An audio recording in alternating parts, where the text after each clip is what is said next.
Houve resistência e não foi adiante. Depois teve uma tentativa de aprovação de uma reforma sindical trabalhista que foi proposta pelo Lula, do PT, em 2004.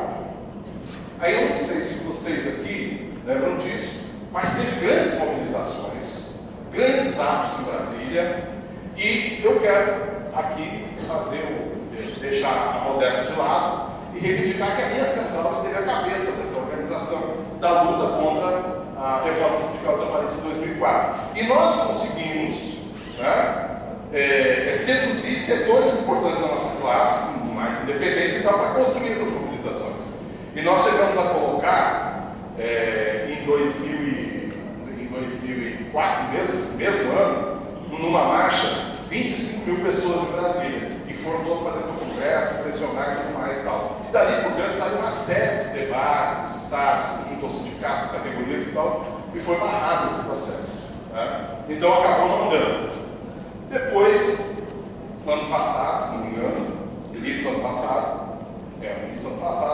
veio o Sindicato Metalúrgico do ABC de São Paulo, que lamentavelmente é o berço, não lamentavelmente ser o berço do novo sindicalismo. Isso é positivo. Lamentavelmente, por ter sido o berço do novo sindicalismo, o sindicalismo combativo, que enfrenta o governo, que enfrenta a burguesia, que enfrenta os patrões, é exatamente esse sindicato que depois, adaptar completamente o sistema na medida em que o PT chega ao poder, vai apresentar o acordo de trabalho com propósito especial, que nós chamamos de ACE, e que também, no centro da construção, da sua elaboração, considera o negociado sobrevalecendo sobre o legislado, prevalecendo aí sobre o legislado.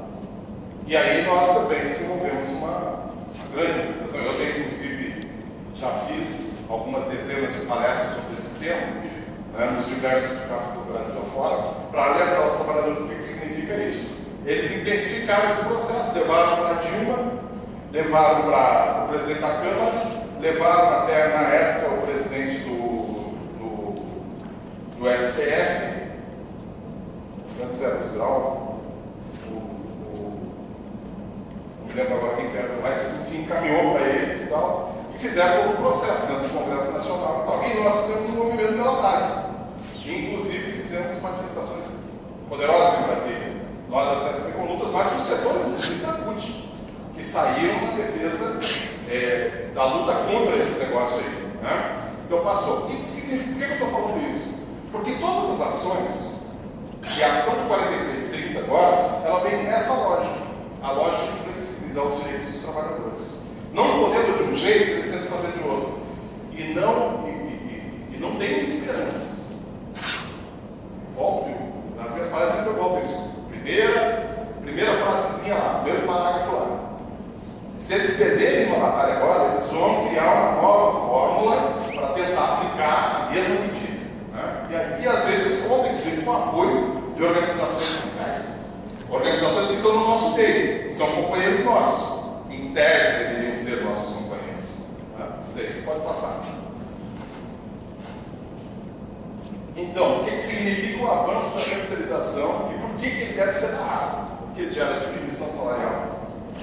A massa salarial, o ganho salarial diminui com isso, a mão de obra perde, aumenta o lucro, porque aumenta as demissões, que evidentemente, vocês imaginam se resolverem aqui no tribunal, digamos, os cartórios eleitorais, resolver colocar as pessoas que pegam a documentação, resolver passar isso para terceirizar. Então vai ter ou você não faz mais concurso público, espera as pessoas se aposentar, ou outros que vão sair, não tem mais entusiasmo nenhum para seguir na sua atividade, e eles vão contratar trabalhadores ganhando menos com terceirizações. Então, no serviço público, evidentemente, não pode fazer demissão, a não ser através de paz, processo administrativo disciplinar, antes precedido, evidentemente, de uma comissão de sindicância para identificar se de fato aqui tem um problema. Mas numa empresa, por exemplo, como a GM, a linha de produção pode ser tão demitida para contratar uma linha de produção uma linha de montagem, uma linha de montagem de empresa terceira.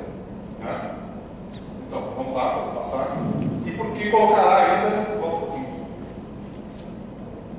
Porque aumenta a rotatividade, aumenta ainda mais a rotatividade e vai colocar ainda mais trabalhadores à mercê dos acidentes de trabalho e das mortes. Então, digamos assim, seria a síntese do que é o projeto 4330. Pode passar?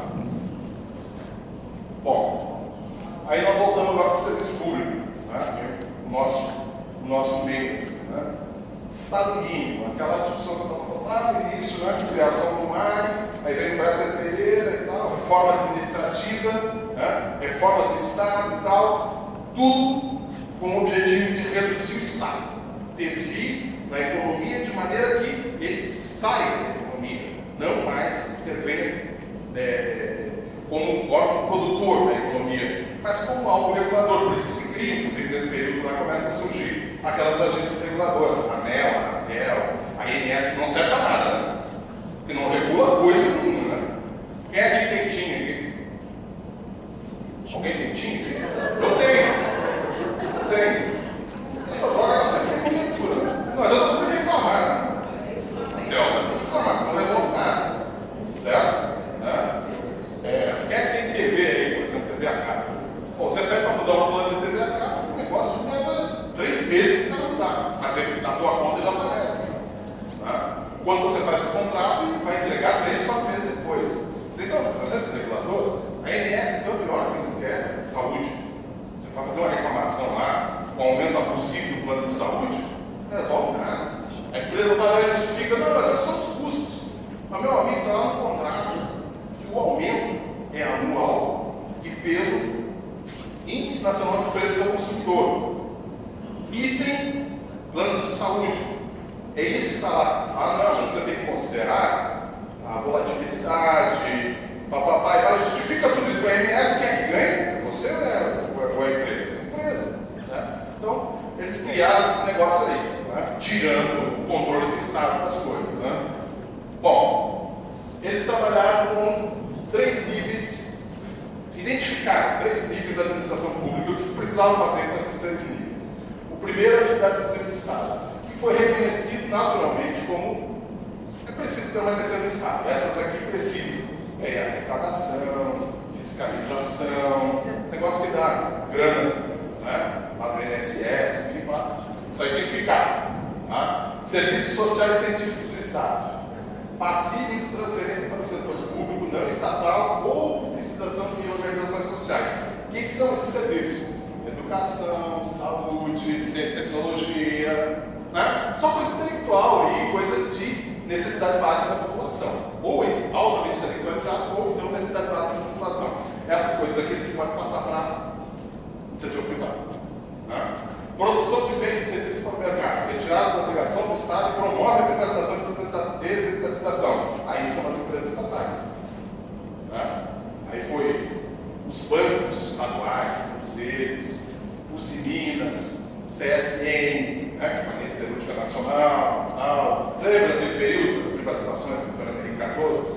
Que que a gente enfrentava, botava 4, 5 mil na Bolsa de Valores lá do Rio de Janeiro, né? Os engravatados entravam todos protegidos, com tanque, um monte de coisa lá da polícia, e a gente levando porrada lá atrás das barras lá e tal, protestando, né? Muita gente presa, eu fui umas 3 ou 4 vezes para manifestações na treta.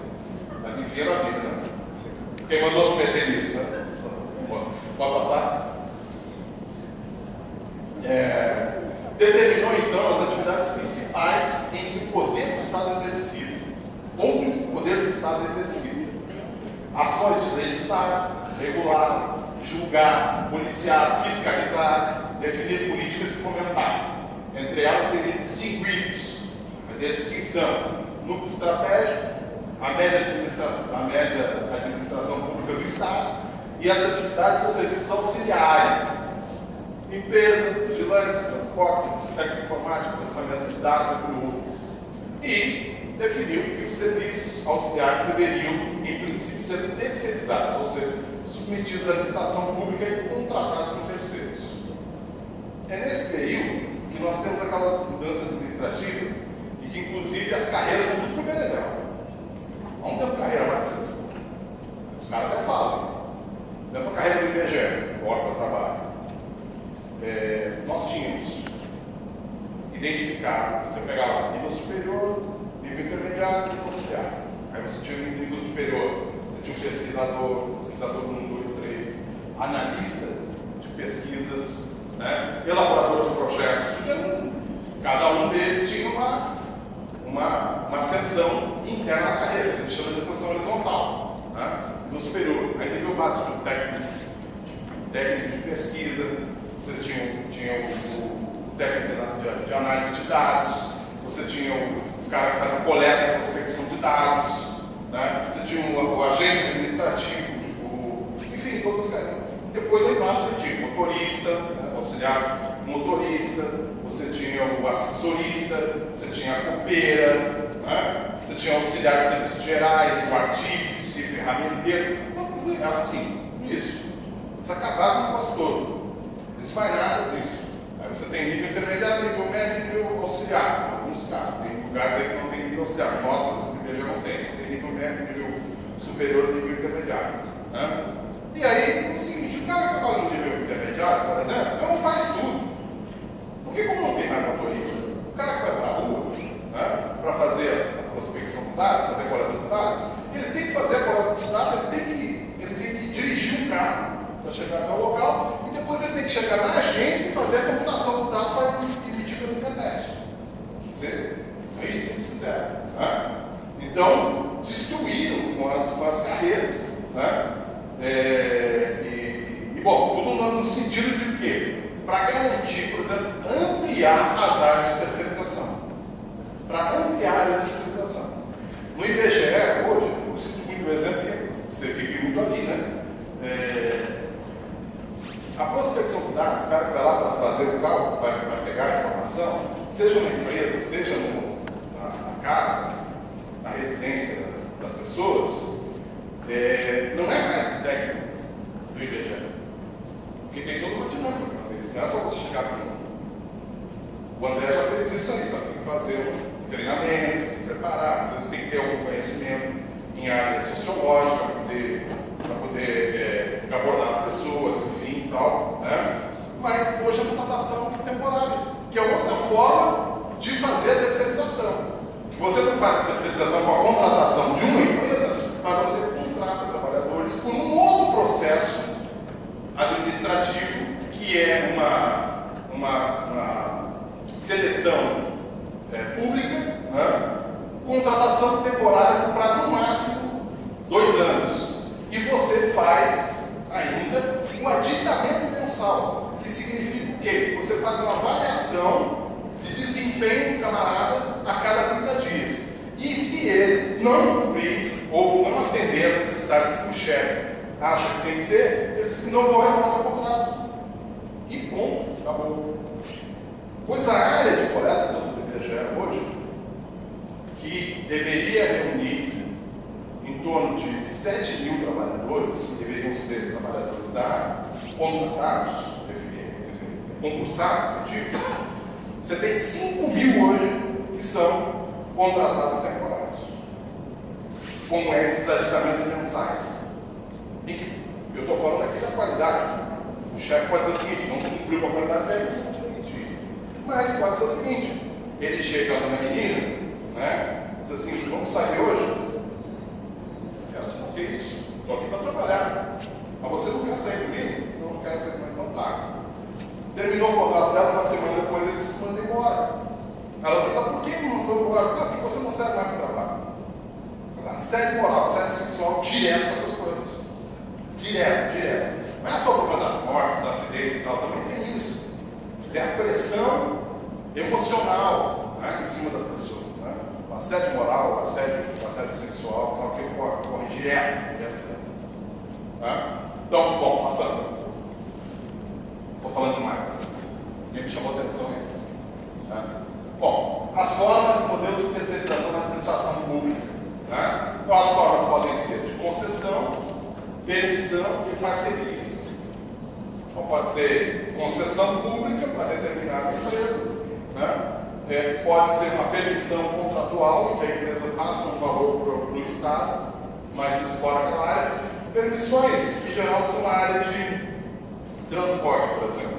Né? Transporte público, empresas de ônibus, por exemplo, elas têm uma permissão da prefeitura para explorar aquele determinado transporte, determinado serviço. Né? Os modelos, empresas privadas, nacionais e estrangeiras, que podem ser contratadas como terceiras. Né? Cooperativas de trabalho também que podem ser contratadas como terceira. Tem muita coisa para falar sobre esse tema aqui. Viu? Esse negócio de cooperativa de trabalho, isso é a maior excrescência na relação de trabalho que inventaram no Brasil. Porque o cara não tem direito, o cara, a companheira, a mulher, pega a mulher. A mulher não tem direito à licença maternidade, direito a férias, não tem direito a coisa nenhuma. Porque como ela é dona da cooperativa, ela é parte cotista da cooperativa, ela vai ganhar o rendimento da cooperativa. E o rendimento da cooperativa não permite que ela fique 6 meses de licença gestante, certo? Ou que ela fique doente. Né? Então, isso aqui é uma excrescência. E a maior ataque que a burguesia podia fazer à classe trabalhadora é permitir esse tipo de coisa cooperativa de trabalho. Né? As organizações sociais, né? Depois a gente vai ver o que é a organização social, depois organizações não governamental, as ONGs. Isso daqui também é outra excrescência. Que coloca organização não governamental. Mas todas elas dependem de recurso público. Todas elas. Não conheço nenhuma que não ganhe dinheiro do Estado. Né? E muitas vezes boa parte delas fazem negociadas estratosféricas, né? À base de corrupção. Aí o mensalão envolveu ONGs. Todas essas denúncias, em geral, você vai verificar que tem uma ONG metida no meio do negócio aí. Né? Organizações da sociedade civil de interesse público, OCIPs, que são muito utilizadas na área da saúde. Pode passar. Aqui tem um exemplo, né, de organização social daqui da Bahia. Não sei se vocês lembram disso, mas enfim. Em 97 implementou o Programa Estadual de Incentivo às Organizações Sociais. O programa previa o estabelecimento de contratos de gestão pelos quais o Estado transferia às OS as respectivas atribuições, responsabilidades e obrigações a serem cumpridas. O governo argumentava que o programa pretende fomentar a absorção de atividades que, por força de previsão profissional, já venham sendo exercidas pelo setor privado, tais como ensino, pesquisa científica e tecnológica, cultura, saúde e outras das organizações sociais. Lembra quando o Estado, quando eu coloquei lá que o MAI definiu quais eram as atribuições, aquelas que poderiam ser passíveis de privatização, terceirização e tal? Aqui entra exatamente isso. As OS representam isso. Por quê? Dizia o seguinte, ó, já tem exemplo de hospitais privados, né? Já tem exemplos de institutos aí privados. Então, por que a gente não pode criar organizações sociais e o Estado transfere para essas organizações essa tarefa? Vou passar. Atividade meio e atividade fim. Né? No que se refere à terceirização da atividade meio, essa já é uma prática comum no serviço público. E não há abrigo legal para a terceirização da atividade fim.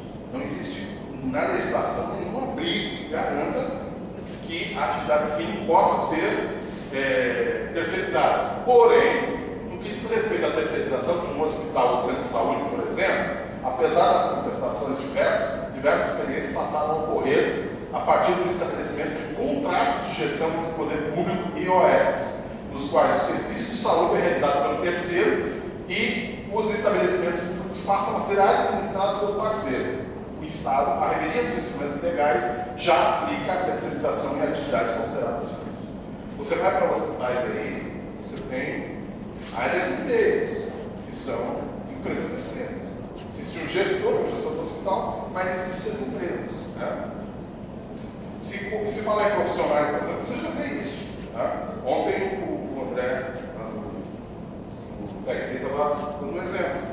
O cara vai num hospital, né, para ser atendido por para ser atendido no hospital. Tem plano de saúde, normalmente tem plano de saúde.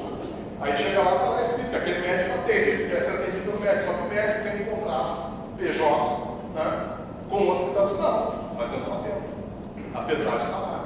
Né?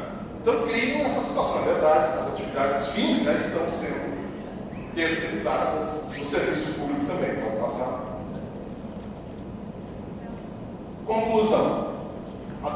terceirização do setor público, os variados campos têm se colocado como uma alternativa para a flexibilização da gestão do trabalho, apesar de ser uma opção administrativa extremamente polêmica e extremamente perversa para os trabalhadores.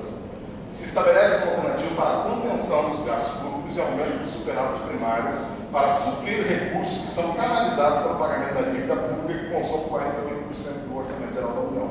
Então aqui entra um elemento importante, que todas as ações são desenvolvidas com interesse. Não só o interesse do lucro, mas a manutenção do lucro daqueles que são parceiros do capital em determinado país. Para a dívida pública, é a forma de sustentação e estabilidade desse regime econômico que nós temos no Brasil. Então, o Estado precisa manter o pagamento da dívida pública, que é um negócio que é como se nós tivéssemos, aqui, cada um de vocês, tivesse oferido um empréstimo junto a um agiota que cobrasse metade do seu salário por mês. Evidentemente, não vai ter recurso para aplicar em políticas públicas. Você não vai ter recurso para melhorar o estudo do seu filho, não vai ter condição de dar mais lazer, uma roupa nova, enfim, né? Porque é essa situação. Né? Então, todas essas políticas que são desenvolvidas têm a ver com o interesse do Estado, que não só beneficiam o capital nacional, mas que também favorecem o capital internacional, porque a maioria desses que estão aqui na dívida pública são agiotas de bancos internacionais. Pode passar. Aumenta o número de acidentes do trabalho e dificulta o emprego do empregado buscar seus direitos à justiça. Não há identidade sindical para a representação do trabalhador. A desmoralização é tão grande do terceirizado que ele, primeiro que ele já se considera um trabalhador, ele acaba se considerando ele mesmo, porque a sociedade já faz isso com ele, considerando como um profissional de segunda categoria, um trabalhador de segunda categoria. Então ele está desmoralizado. Quando a empresa terceira deixa de pagar o direito dele, o que ele faz? Ele entra com ação na justiça, ele pode entrar com ação na justiça, mas muitas vezes o escritório daquela empresa já nem existe mais. Né? E o sindicato, como é um negócio terceiro, os contratos são muito frágeis, ele também não se organiza enquanto classe. E os sindicatos, infelizmente, a maioria dirigida por burocratas no Brasil, não tem uma política de incorporar os seus quadros terceirizados. Então, não havendo uma política para isso, e havendo toda uma dificuldade de acionamento judicial para a defesa dos seus direitos, o que acontece? O cara fica sem identidade. Então, fica num limbo, né? Fica num limbo, sem condições de proteção dos seus direitos nenhum. Né? Então, os terceirizados acabam sendo considerados, né? Você acaba sendo considerado, frente ao Estado e à sociedade, um trabalhador de segunda categoria. Muitas vezes, ontem o debate foi muito legal, isso, quando nós estávamos nos poucos, muito legal para a gente ver. O que significa isso? É a invisibilidade do trabalhador. O cara não existe, você não vê ele, entende? Você passa por ele, mas é como ele não existisse. Porque ele não está nas rodinhas das festas do TRE. Porque ele não vai para o barzinho tomar cerveja, no happy hour com os companheiros. Ele não vem para a Assembleia com debate que tem algum terceirizado aqui. Ninguém. Então, o Estado coloca essa perversidade de transformar o cara em invisível. Né? Ele se torna invisível. Além de ganhar salário, estar sujeito a acidentes de trabalho, de morrer, tal, ainda é invisível. Não parece, não existe. Nem o sindicato não reconhece. Nem o sindicato, que deveria defender a classe, não reconhece. Então vejam como é perversa a situação. Pode passar. Então aqui finalizo dizendo o seguinte: não opere para ter restrito, não as terceirizações vão lutar para derrotar esse negócio. Antes de fechar, eu queria só fazer uma leitura aqui de um destaquezinho que eu fiz, não está aí, né?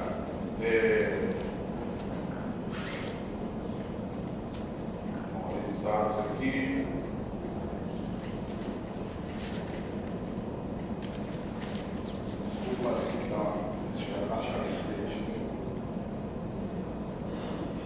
O problema, isso aqui é uma análise do Jorge Luiz Sotomayor, que é o juiz do trabalho da 15ª região, lá de São Paulo, e é professor e docente da Universidade de São Paulo. Né? Ele fez um estudo sobre, tem um estudo longo sobre esse negócio e tal. Ele coloca um destaque assim: o problema afeta sobretudo as mulheres. né? Essas características marcam uma discriminação de gênero e refletem a deficiência educacional no Brasil. Ninguém é terceirizado por opção, mas sim porque é a única forma que sobrou para trabalhar, sem perspectiva de evolução. E as mulheres cumprem o papel hoje. 40% dos chefes de família, 40 a 42% dos chefes de família são mulheres. E elas entraram mais profundamente no mercado de trabalho. Hoje as mulheres são a maioria dos trabalhadores. Mas vocês sabem por que elas são a maioria dos trabalhadores?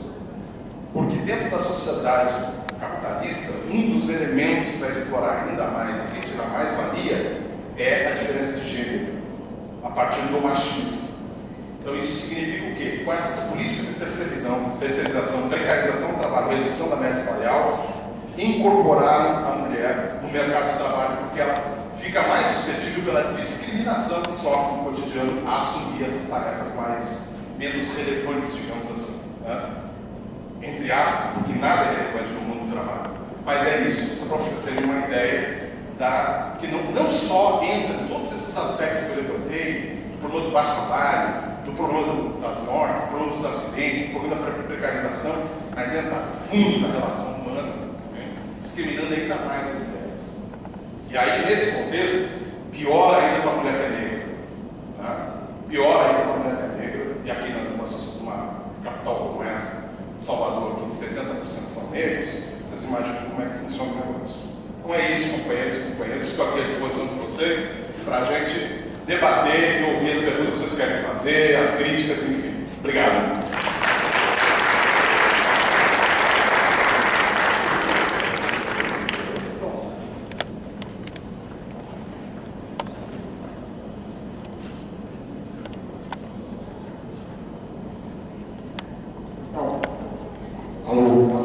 Então, pessoal, a gente vai continuar com a segunda, conforme a gente tinha colocado, a gente vai continuar com a segunda apresentação e no final a gente abre as perguntas. Então, vamos aproveitar para a professora poder fazer a apresentação dela. Eu notei que em diversos momentos ela concordou com a exposição, como ela fez os estudos de casa, né? Talvez ela possa confirmar isso na prática.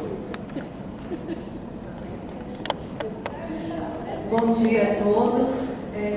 Esperar que qualquer minha... Antes de mais nada, gostaria de agradecer ao Cine Juf. Agradecer ao Cine Juf pelo convite. Acho que é uma oportunidade assim, única de poder compartilhar, poder socializar um pouco dos resultados da pesquisa que a gente fez, que eu defendi agora em dezembro, sobre minha pesquisa de mestrado, sobre a terceirização no serviço público, na verdade, no setor de limpeza lá na UFBA.